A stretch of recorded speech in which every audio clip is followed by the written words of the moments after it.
Hi, my name is Bailey Sherman, and this is my informative speech reflection video blog. So I guess I'll just start off by going through the questions and my responses. The first question is, what was the specific purpose of the speech project and what were the goals? Well, obviously the purpose was to teach us how to do an informative speech and to prepare for that, which includes doing research and writing the actual speech itself, having your rough draft, final draft, and knowing how to improve upon what you did from your rough draft to your final draft. And another important goal of this speech, I think, was to create the narrated PowerPoint. It was personally something I had never done before, so that was a learning experience. And it was also good as, maybe if you have done it before, a refresher, because it's not something you probably do every day. And how did I feel going into this presentation? I was a little nervous about the research just because it is research and it's a very important part to get all the citations correct and to make sure you find reliable sources. I think something that also made me nervous was knowing that my topic is very recent and ongoing, so there probably isn't that many database articles. If I had a better background in using databases, I maybe could have found one that has more recent articles, but I was still able to pull information from one that kind of supported my source, I think, or my topic.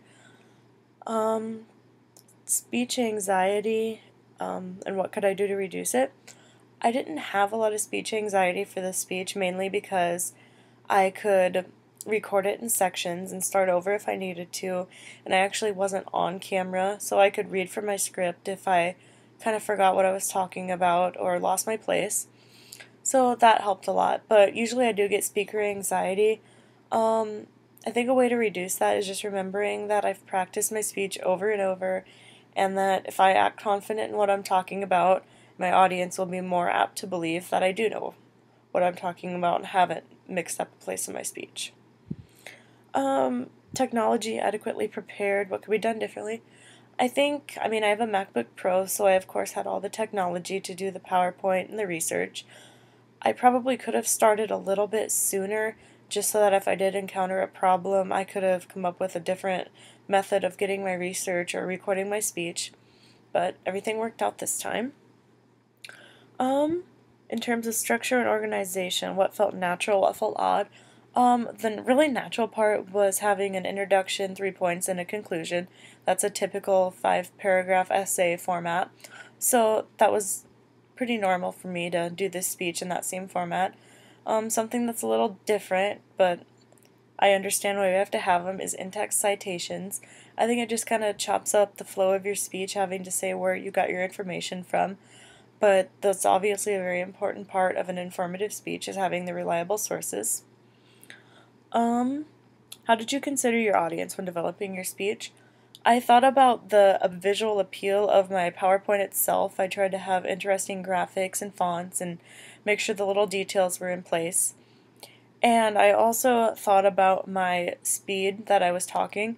I didn't try to talk too fast or too slow, and pause at the appropriate places. I think it just helps keep your audience interested and builds your credibility if you're a confident speaker.